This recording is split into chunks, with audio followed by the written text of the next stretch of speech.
Hello and welcome to my video. My name is Andrew Kaysen. I am a college composition instructor at Jamestown High School in Williamsburg, Virginia. I teach college composition for Thomas Nelson Community College in the high school building with high school students. This video is um, going to cover the writing process and a specific writing process that has been developed through research over the decades. Um, all my sources for this process is in the description below.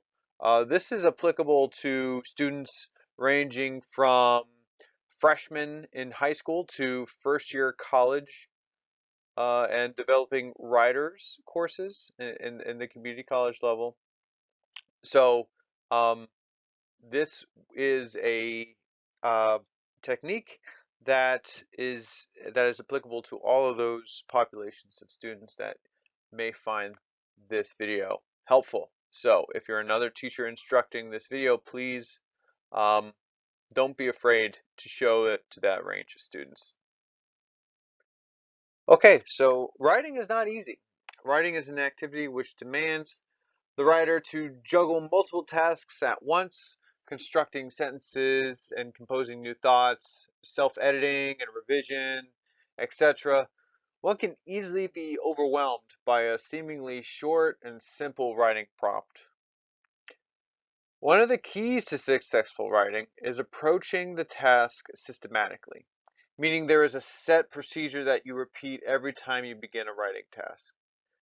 This procedure is repeated again and again, and when it is repeated, it becomes an unconscious habit that you don't even think about doing.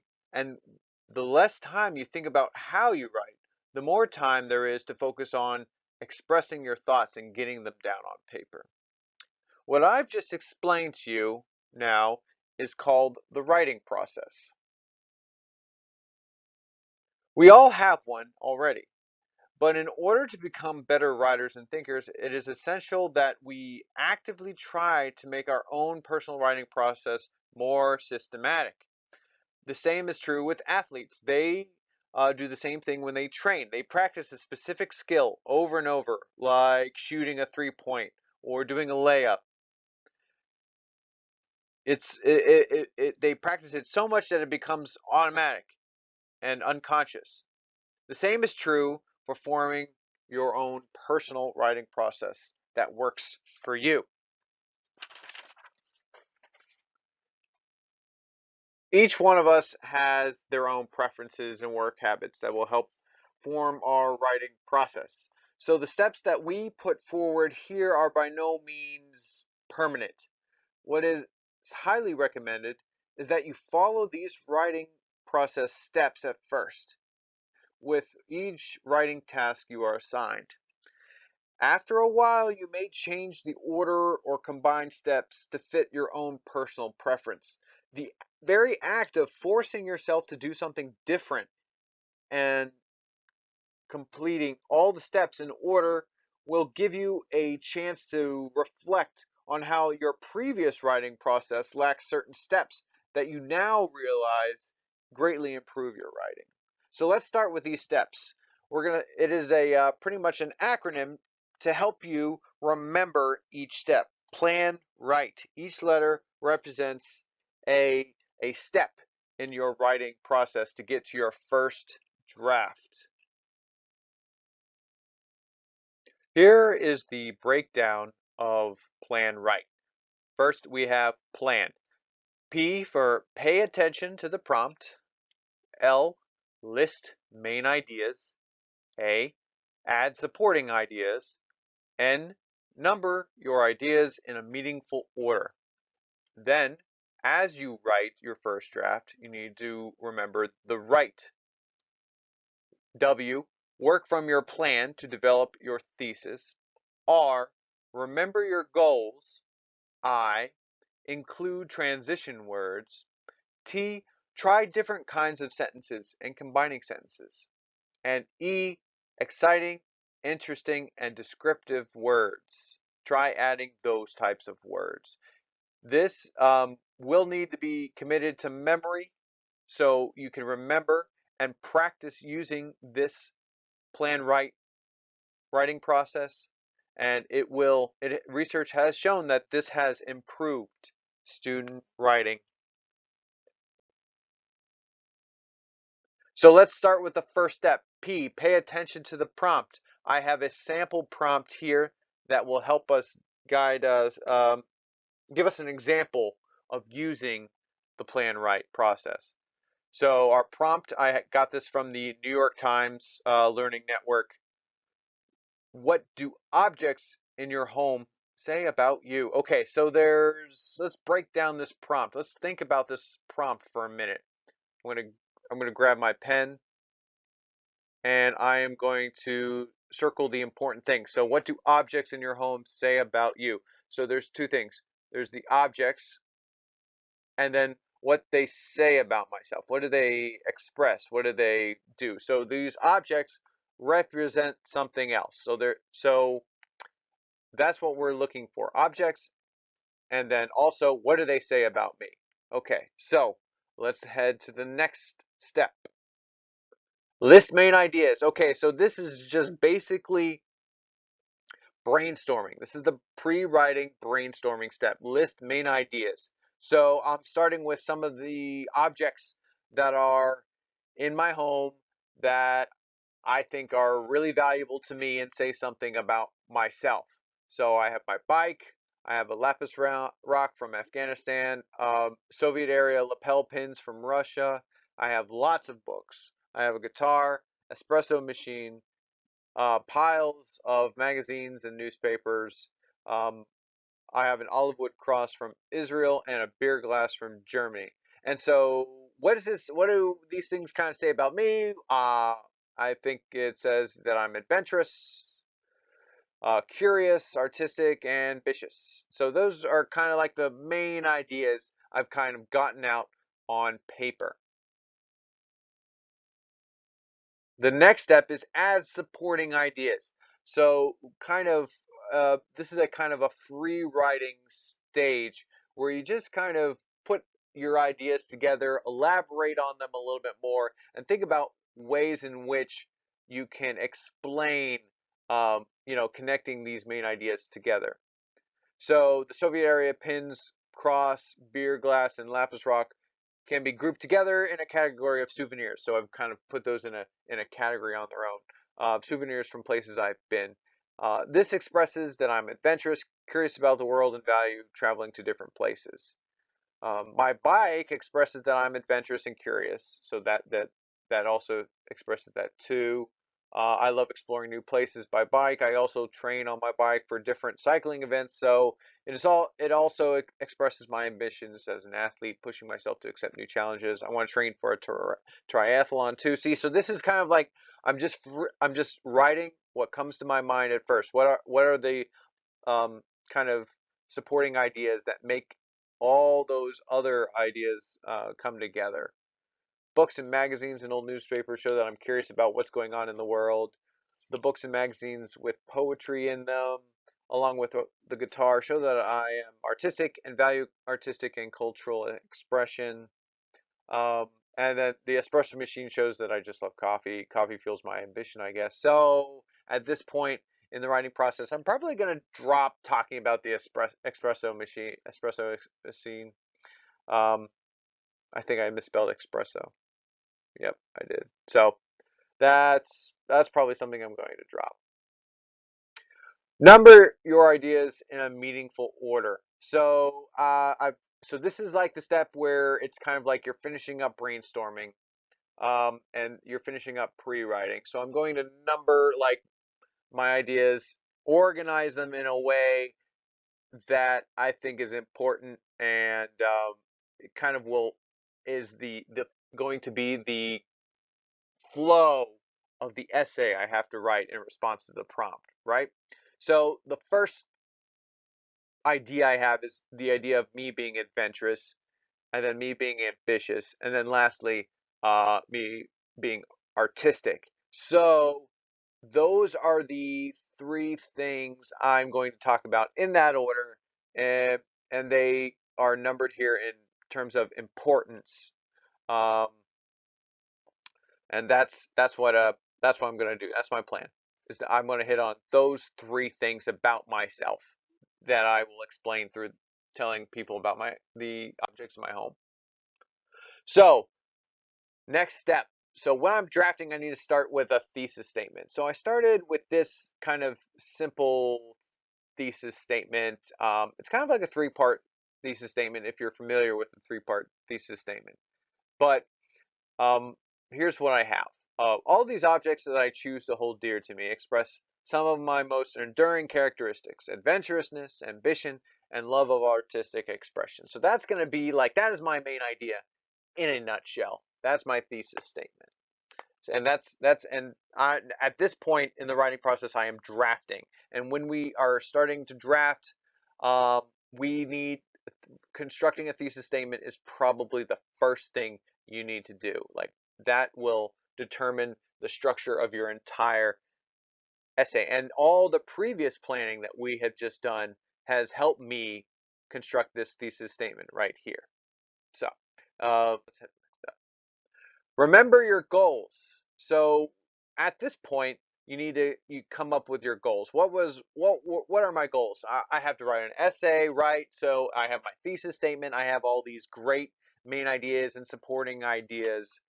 So what do I need to do? What is at the end of this? I need to come out with something. So first thing I need to do is I need to create, write an interesting hook in my introduction paragraph that introduces my thesis well, right? We want to gain the reader's attention first thing, and then ease them into the thesis statement. And then this will help the reader be, interested in what I'm trying to say and want to continue reading. So that's one goal. An introduction paragraph that introduces my thesis well and keeps gains the reader's interest. I need to dedicate a paragraph to each of my numbered main ideas, elaborating on each one. So that's my goal. So I'm gonna like start with each of those three main ideas that I numbered in order, and I'm going to my goal is to write a paragraph about each, elaborating on each one, talking about those objects and that characteristic. And then finally, I'm going to need a concluding paragraph, right? I need to wrap up my thesis statement, restate it in kind of a different way, but also explain how what I just said is important. Why is it important to me? Um, and why should it be important to other people? And what does it mean maybe for my future, right? So kind of looking towards the future there. Okay, next one is include transition words. There are a lot of different transition words to use. What I and you can there's various resources, and I've linked one in the description below, but it's important to have kind of these charts out in front of you and try using different ones. Some of them may not be appropriate for the tone of your essay. This essay is a more personal essay, so I'm not going to be using the most compelling evidence transition in that tone is not appropriate for a kind of personal reflective essay. One of the and then let's see next, and then of course try different kinds of sentences. You have your coordinating conjunctions, right? The fanboys, those are always great. Combining sentences together to make them more complex, it adds to the cohesion of your writing, which makes it easier to write. There's a flow to it. One thing I also highly recommend is this correlative conjunctions right here, right here. Um, those are really effective at creating cohesion in your writing, a sort of flow that makes the reader get into your ideas. So please experiment with this. Have these kind of charts out to help you, and try to integrate them as much as you can, with within reason, into your writing and you will find that you will develop a voice. You'll have different favorite conjunctions and transition words that you like to use in certain settings. And as you get more familiar with their use, obviously you're going to be writing a lot more effectively, and you'll be much more productive. And lastly, exciting and interesting and descriptive words. What you're going to want to do is aim for precision. Find the words that best fit. So after maybe your first draft, maybe go back and see, like, maybe um, if there's a word that's a little bit more, that's more precise, more accurate in what you want to describe. Maybe do this review after each paragraph. Um, and you can always use a thesaurus to kind of explore a concept that you want to describe. Maybe there's like a feeling or a kind of an idea that you want to express, but you don't think that a certain word expresses what you want it to, you know. A thesaurus is great for that, especially one that's on the internet, because you can click through the various words and kind of get an idea of what exactly, what am I exactly trying to go for here. And you can also show, don't tell. Try to use words that are evocative, bring out emotion or a feeling, senses, smells, sounds, things like that. Those are always a effective way to write. And um, with a personal essay, those are very effective and appropriate. And then possible words that I might want to use. So just thinking about like all the different main ideas, I was like, okay, I want wanderlust. That is something I really have. And it's pretty much, the passion for traveling. And sublime. So, it's the feeling of being awe inspired, right? Thrill. I get a thrill from riding my bike, right? Alien, being somewhere alien, foreign, strange. I like that, so I want to use the word alien. I just like the word alien. I mean, this is a lot of personal preference here. Solitude. I love riding my bike alone and just kind of meditating. Transcend, contemplative. All these words are kind of like really strong words that I think maybe I should include in my writing. Of course, um, as I write, as you go through, you need to, review what you just wrote and maybe think about ways to make it stronger, add those stronger, more exciting, interesting, and descriptive words that make your writing a lot better. So that is plan right. That is those are the steps that you need to memorize uh, and try to accomplish every single writing task. What you could do is you could plan right every single time on your paper, just so that you can check off the different steps that you've done. So when you receive a paper, or if you're if you have an online class and you have a pad of paper in front of you, whether it's a composition book or a legal pad, uh, just just plan right, and remember each of the steps. Again, this, you should be trying to commit this into memory, and then as you go through each step, just check off uh, each letter as you go through. You may want to print this out and post it somewhere. Maybe even just write it on a index card that kind of help you jog your memory on each step. And I guarantee you, this will help you become a better writer. Like I said before, as you use this over and over again in my class, you will notice that you don't even need to think about it. And that you may, at the end of this course, form your own writing process that kind of is different than this one, and that's okay. You don't have to keep on using this throughout your whole academic career, but this will help you get to that point where you are much more fluent in your writing. Please feel free to replay this video um, and email me if you have any questions regarding this. And if I'm not your instructor, please email your instructor if you need any further elaboration on this system.